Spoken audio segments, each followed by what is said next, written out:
Hello again, it's Garson, and why is everybody dancing? Well, because they're just full of spectacular light, and they have the new Circle of Stars Druid, the new subclass, and you'll see why they're so hyped up for dancing. Also, I love photo mode, so I had to use that. Alright, so check it out.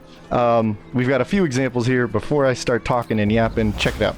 We can go Great Weapon Master, we have Shillelagh, we can do a lot with this. We have the Star Druid healing form, the Chalice.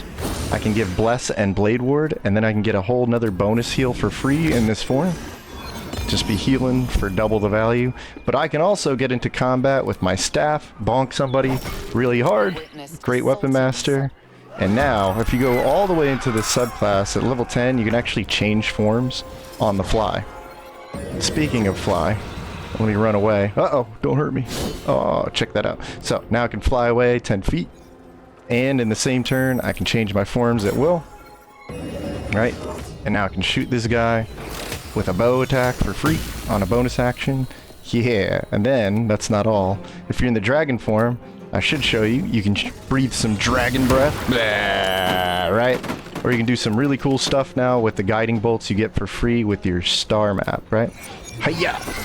Oh, trying to cast me. I see. That's fine. That's fine. I am a monk though, so I'll just run up there and be like, hiya! And just annihilate somebody. So, we're gonna get into some star druids and some cool ideas, but I got a lot to show you, so as always, I'm gonna roll back the dial, bust out some notes. Ready? Because, thanks to you guys, I have access to the patch 8, and I'm using it to answer your questions, to pay it back, pay it forward. So big thank you, as always, to watching. Today, I have some of those answers, and I'm trying to do them some justice. So the main course here is, we're going to go over the new Star Druid. I think it's really freaking busted, but I don't think people realize how good Druid is anyway.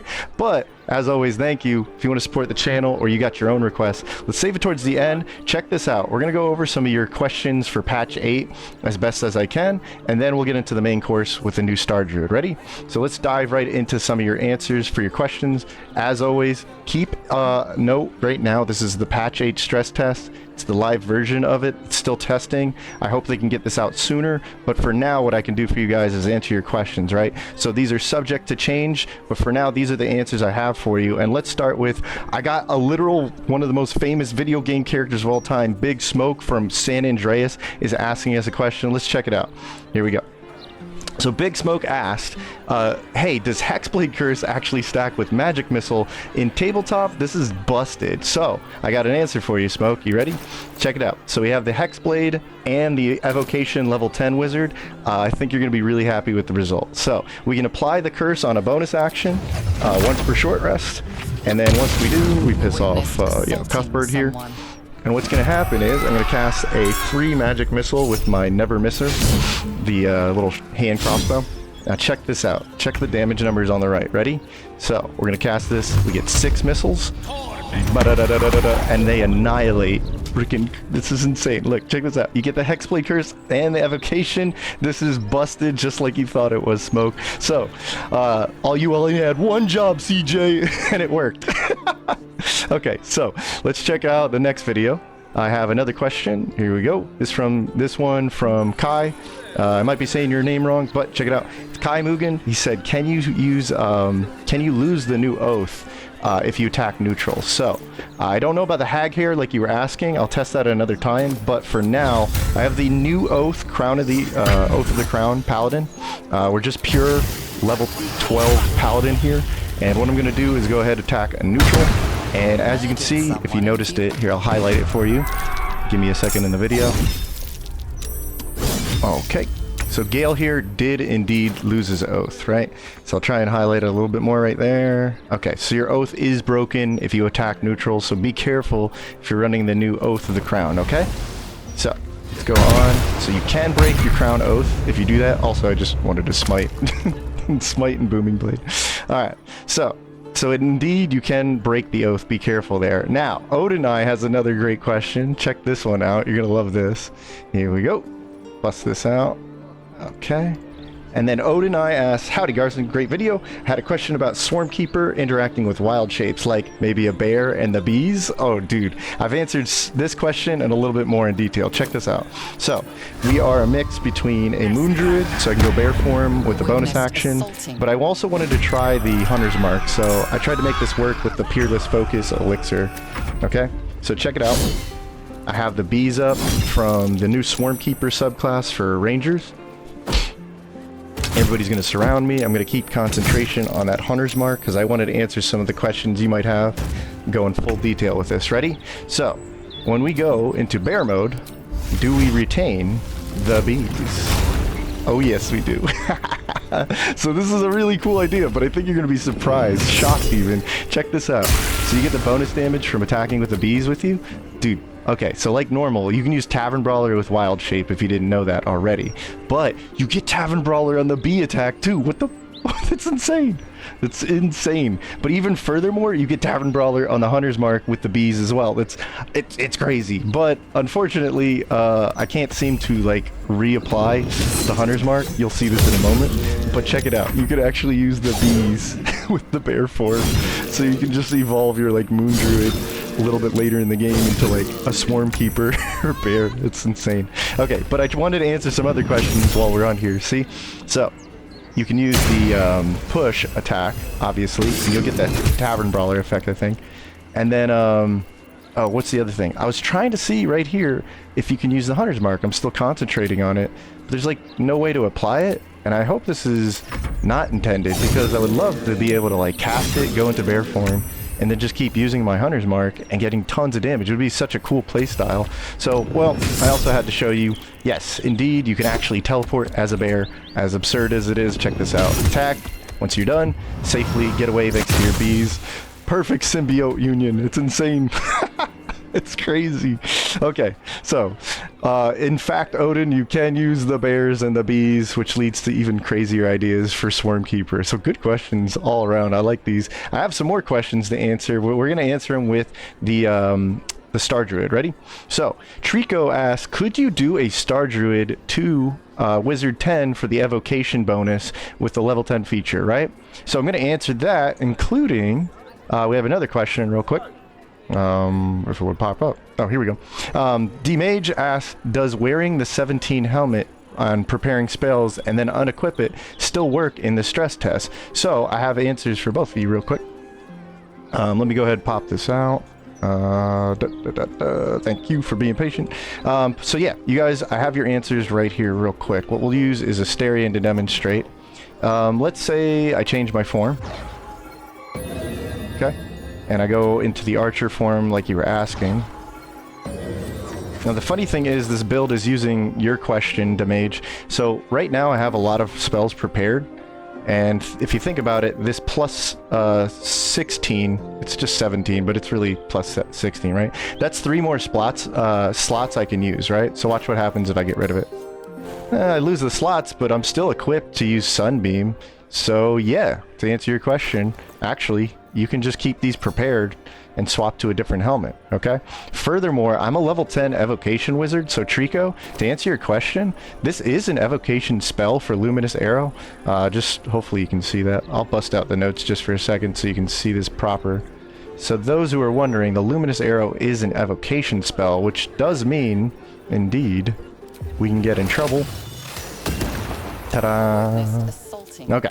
So as an evocation level 10 wizard, you can actually add your empowered evocation, the intelligence modifier from level 10 wizard, to this bonus attack. So you can do a really cool build, which I'm going to kind of go over briefly in a little bit. But let's explain Star Druid. Hopefully I answered a lot of your questions. They were really good questions. Helped me really rethink some of the things. But now I want to dive right into the main course, which is Druids Circle of the Stars. All right. So I'm going to blitz through just what Druids are for those who aren't familiar with the Druid gameplay. They're full casters. So that means they can get up to level 6 spell casting. And they actually prep their spells, which is really useful. And if you ever wanted to play a full caster, I highly recommend Druids. They're so freaking good because they're so versatile. But look at Gale here. Other than the new Circle the Stars, he's a full caster, which means he gets a lot of spell slots to play around with. The new subclass actually gives you free spell slots on Guiding Bolt, technically. And you can get all the way to these powerful spells like Sunbeam, okay? So being a full caster has a lot of benefits, and for those who don't know about Druid spellcasting, they are a prepped caster, which means you can just swap out spells as you need them. Say I don't need plant growth, it's going to take it off my hotbar here, and I can just get like, I don't know, maybe I wanted to use Ice Storm this fight. And I've used this in honor mode, in playthroughs, on stream, all the time. I love prepped casters, how they can just swap out to say, oh, I need the wall now. Okay, based on your situation, this is really powerful. And that's what makes them very versatile, as I'm saying right here, right? Some key highlights, though, is freedom of movement. I love this. It's a level 4 spell slot, but what it does for you is it makes you so you can't be paralyzed or restrained. Let me actually pull it up in the spell slot list here. So a really good highlight for a level 4 spell. It's absolutely worth using this because it goes to long rest. It's not concentration, right? And you can use a little bit of movement if you are restrained somehow, but you can't be paralyzed and restrained once you have this, okay? So you can cast it, but I honestly just set it at the start of the day so I can't be stopped. And it also stops me from, you know, losing difficult terrain movement. So you can't be stunned. You get out of a stun, you can't be stunned, you can't be paralyzed, can't be restrained, can't be stopped by difficult terrain, which is a natural combo for, say, plant growth. Let's say I get rid of this and I use a level 3 for plant growth. Plant growth quarters movements, so if you have freedom of movement, you can run around your gigantic plant growth for free, and all your enemies are going to have a hard time getting away or getting to you. Okay, Dryad is also really powerful, because Dryad here summons a powerful summon that can actually make their own summon. But what's so great about Dryad is it gets a free use of the spell, what's it called? Spike growth. There it is. Spike growth is really good terrain control, and considering you can use a level 4 spell slot to keep casting over and over and over a level 2 spike growth, it's really powerful to have this thing around. Okay, so just some things to notice. There's so much more about druids like Shillelagh and the wisdom stat focus, but we'll kind of leave it there. Just note that you are a spellcaster using wisdom, and you can even use that wisdom to turn your melee weapon, your staff, into a powerful melee weapon using wisdom. Okay, let's get into the main course though, because I really want to talk about it, and there's a lot to talk about. Let's blitz past what this is. Basically, at level 2 for your druid, you can choose a subclass. The new one for patch 8, all classes get a new subclass. For druids at level 2, you're going to take the Circle of Stars, right? And it has a bit of a radiant focus, obviously the star theme here. And when you level up, let's actually see what you get. At level 2, you just get the guidance cantrip, which is extremely powerful in, you know, just normal playthroughs in general. The thing about guidance is it just helps you get through the game. There's a million ways you'd use this, like, you know, lock picking, stealing, talking through dialogues, and just generally really great cantrip. So you just get it, but it's not like druids couldn't get that anyway. It's just nice to have it. But Guiding Bolt becomes a new spell added to your list. So druids didn't really get this before, which is funny because they do get radiant attacks like Moonbeam and Sunbeam. So adding this to the list is really great. And if you felt, it's not that great, right? Well, you get the regular spell version, which can be upcasted like normal, adding a lot of damage, and it's like a spell attack and whatnot. You can really like focus on that as your gameplay. But even if you didn't think it was a great spell, they're going to let you just use it for free now. So if you don't want to use any of your valuable spell slots, you can use these star maps, and we'll talk about that in a moment. But you get free spell level 1 cast of Guiding Bolt, so you might as well just use them during your long rest. So let's talk about star maps. It's a free cast. What I mean by that is it doesn't use any of your spell slots. It's not free to cast. You just have a different resource now on long rest thanks to the star maps, and so you'll be able to cast these level 1 guiding bolts. It's a whole separate like icon on your hotbar, and it'll tell you right here that it's using a star map instead of a spell slot. Now, you can't upcast these, but again, the powerful thing is on long rest you'll get free cast of them. Okay, and I think you start with 2, and then it goes up to 3, and then 4, right? So you might as well just check them out there. And the good thing about Guiding Bolt, if anyone's never used this, it's a pretty good decent damage, but for 2 turns, the next attack attack roll on the creature when it lands is going to have advantage. So that could help out comboing with, say, a rogue who needs advantage to get their sneak attack off, okay? Starry forms. Now, we'll hold that thought for a moment, but at level 2 you get 3 powerful starry forms, and we'll talk about them in just a minute. But at level 5 you get more star maps. That's those guiding bolts for free, right? So you get 3 of those per long rest. And at level 6 you're going to get something very interesting, and I'd liken it to like Bardic Inspiration, but on long rest you're gonna get 3 of these cosmic omens, and I'll keep them really simple for you. But essentially, how do I say this? If I can open up the reaction dialogue. So Cosmic Omen Woe is going to make it so enemies are going to lose out on attack rolls or saving throws or whatnot, right? If you get a wheel, you can add it to your allies' attack rolls and saving throws and so on and so forth. It's similar to a Bardic Inspiration, but you don't have to cast it on anyone. It just happens on reaction, and it's going to use a recharge or a long rest resource called the Cosmic Omen. Now, as far as I understand it, you're going to get a woe or a wheel depending on the long rest cycle. It's random, but woe is going to affect enemies, wheel is going to enhance allies. It's just going to happen, and then you can use that for the rest of your long rest period as many charges as you have of this. So this is a really cool reaction ability. It means that the Druid is always doing something, which is something I really love about Druids. They always seem to have a card to play, whether it's their action, their bonus action, their resources, their wild shapes, and now their reactions, right? So this could really enhance, like if you're about to get one killer hit with your guiding bolt or your sunbeam or something, you can throw the enemy or the allies in your favor, right? So level 9, you're going to get some upgrades to those resources. You're now at your max resources of omens for the day and free starcast, star maps for your guiding bolts. But level 10 is a very powerful upgrade, and here's why. You know those star forms we're about to talk about? You can now freely swap between them, and I'll go over that in just a moment. But this is really a huge upgrade because all of these forms are very useful, and I'm now playing it on the stream and I'm seeing how powerful this is. I was worried they were going to nerf this because I previewed this subclass, in fact, and I was worried they were going to get rid of this at level 10, but no, it's in there. I don't think the wiki accurately reflects this, but just so you can see it yourself, if I were to go Astarian, I would have to use my wild charge shape, and I would have to dismiss it to change forms. So I was a dragon, but now I'm going to use my wild shape to go, say, archer, and I'm now going to use this wild shape charge. That's not the case when you're level 10. I can just keep changing forms. I'm dragon now. There we go. And now I'm an archer. There we go.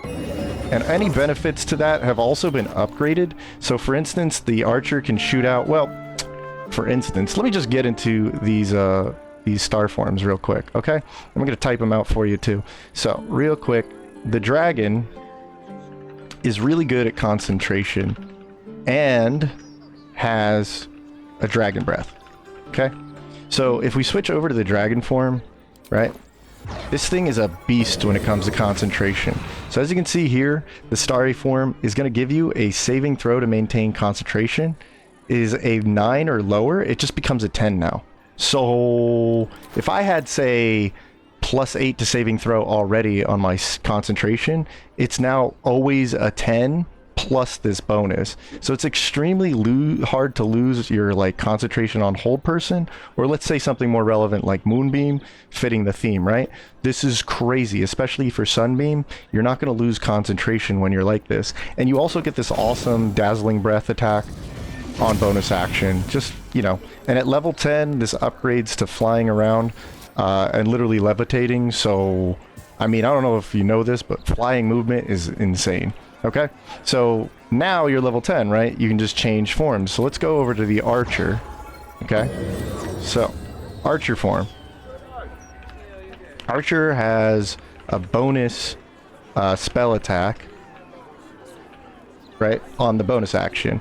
And this thing's actually pretty cool because it does luminous arrow. If I could show it to you with the notes here real quick. There we go. Swap it out. So the luminous arrow starts out as a 1d8 plus your wisdom modifier for damage. So the more you enhance your wisdom, you're going to get accuracy and attack damage, almost like it's a dexterity ranged attack. It's really cool, okay? But at level 10, it goes up to 2d8, right? And now, as the archer, you can just do more damage while you're changing, but you don't have to be locked into this shape anymore, and you can change into the chalice, okay? So, let me bust out the notes again, and now we have the chalice form gives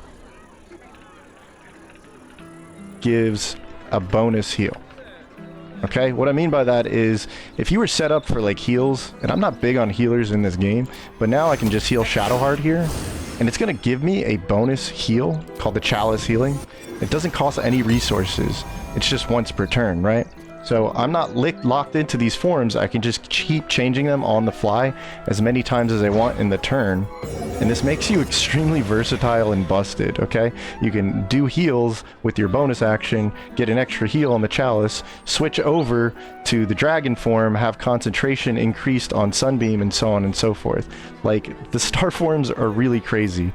But I forgot to mention, okay, so going back to Druids, they have Wildshape charges that come back on short rest. Literally, if I short rest, I'll get them all back. You get +2 per short rest period. So that gives you 6 star forms to change around and play with until you're level 10, where you can freely change them, okay? And you do lose these on death or being knocked out, but that's not too bad. You shouldn't die with this class, to be honest. Okay, so you can change your forms around on short rest 2 times. And then, if you had to know, the Shapeshifter Boon Ring actually does work with this shapeshifting. But this is insanely good versatility, especially at level 10 power, where you can change into all these forms on the fly. It's kind of crazy what you can do with this guy. So, as always, I'm going to get into build time, but we're just going to show you concepts briefly of what you could do with this. As you can see with Gale here, Gale is kind of crazy because you can just change on the fly. So what I did is, without going too crazy into the build time this time, I've used these boots of striding.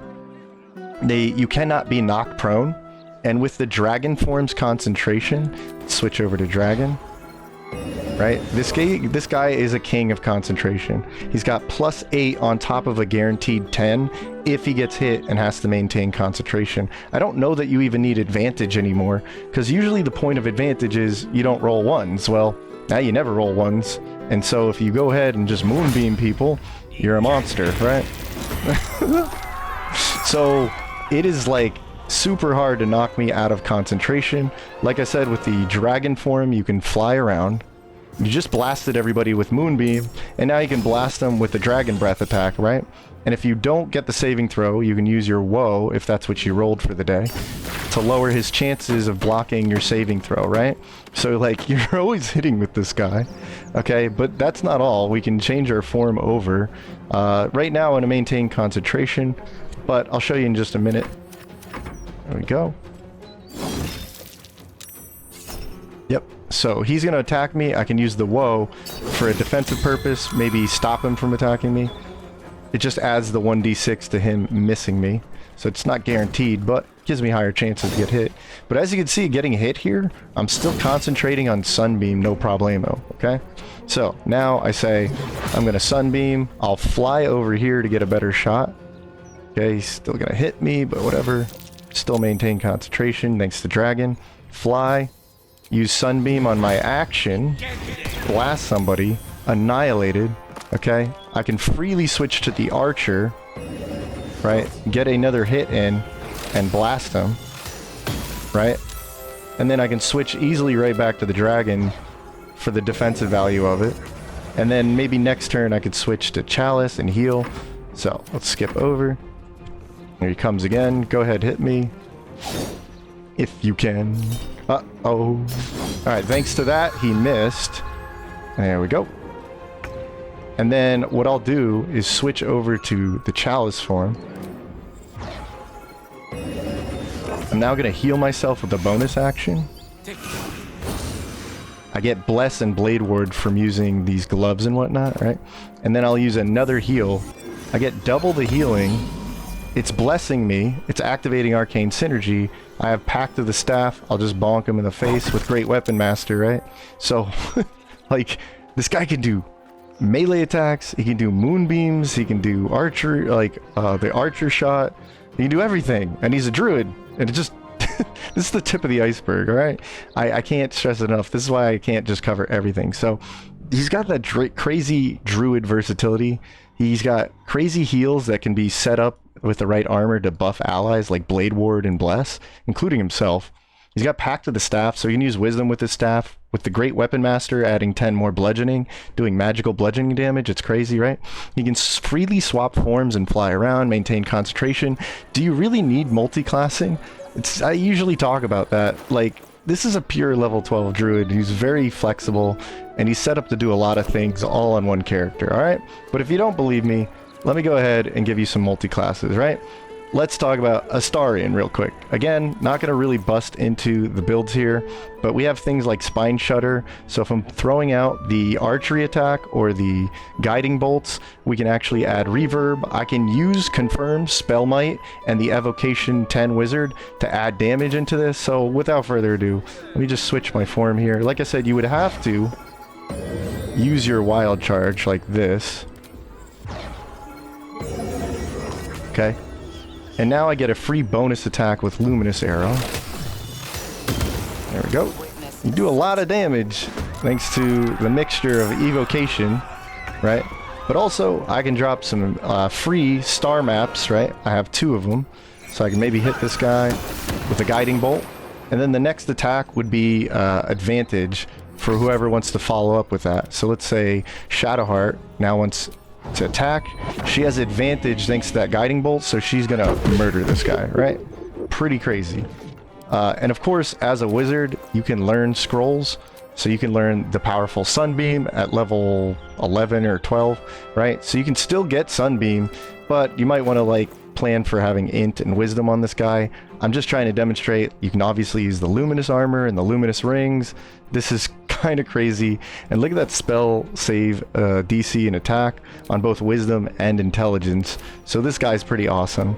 Okay, and then this was one of my original ideas when I first covered this back in December.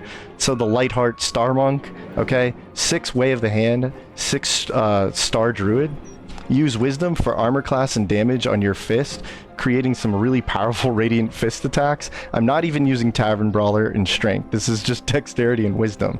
Okay, so you're a spellcaster with your actions. Okay, so what you can do is toss out a Guiding Bolt like this for free. The gloves you get have a level 4. This is like your ultimate guiding bolt using the Radiant Gloves in Act 3. So you get a little bit more radiant damage on fists. You get a level 4 spell slot, which is funny because on this combo you only go up to level 3. But this could be like your ultimate guiding bolt. Hit him real hard with that. Now he has guiding bolt. He's going to come on over to me. Okay, I can use my woes and wheels at level 6, so that's cool. Still got the hit, but not a big deal. Alright. You're going to dive in and attack me, so let's go. Alright, so remember I hit him with Guiding Bolt, so the next strike, you know, like a flurry of blows, and just pushing him, hitting him with massive radiant damage. That's really cool. That's a really cool multi-class. You're a spellcaster with maybe Moonbeam, Guiding Bolt, and there's your spell slots, right? But then on your bonus action, you use your fist attacks, get in close, and it combos well because Guiding Bolt, when it lands, is going to make it so your flurry of blows, you know, almost guarantees to hit. And if you want to use the dragon form, you can even have this dragon breath, right? It's a really good focus on wisdom, making all of your stuff more powerful and accurate. And then there's just different ways to play it. Like I took it with cloth gear because I wanted the bonus from wisdom armor class, but obviously you can use the luminous gear. I was trying to show different examples. It's crazy what you can do. So you can be a spellcaster with your actions. You can use your high damage to punch things with your bonus actions. Really cool playstyle because of that. You can even use the dragon breath to hit a multiple targets, and it should evolve nicely. I was thinking about this because like you just play a standard punchy monk, and then halfway into the game you'll evolve and you'll get better at being a spellcaster thanks to the druid, and there's better gear for this anyway. So how do you play and level up these builds? Okay, I'll tell you right now, we are getting really close to like the max power on a pure druid, because on the stream we're playing this in honor mode, the pure star druid level 12, and it's been awesome. I'm using Astarion for it, but I'm already loving this. I love Spore Druid, and this is almost no different for how cool and versatile it is. So I want you to come see that in action. You'll see me literally leveling up one of the new subclasses, no multiclassing, and it's been great. But it's been thanks to you guys in the comments and the chats. I've gotten really cool ideas for this stuff, and I want to keep seeing them. So thank you so much, because you guys are my sponsors. I hope I answered a lot of your cool questions. I hope to see more, because thanks for watching. If you really want to support the channel, go ahead. It's as low as it's going to be for memberships on YouTube. But as always, the best support is you guys keep throwing me best questions, and I can keep answering them for you, and eventually we can get patch 8 in our hands and you'll know how to play it, hopefully in honor mode. Okay, I know this was a long one, but I appreciate you guys. Bless you, and I'll see you in the next one.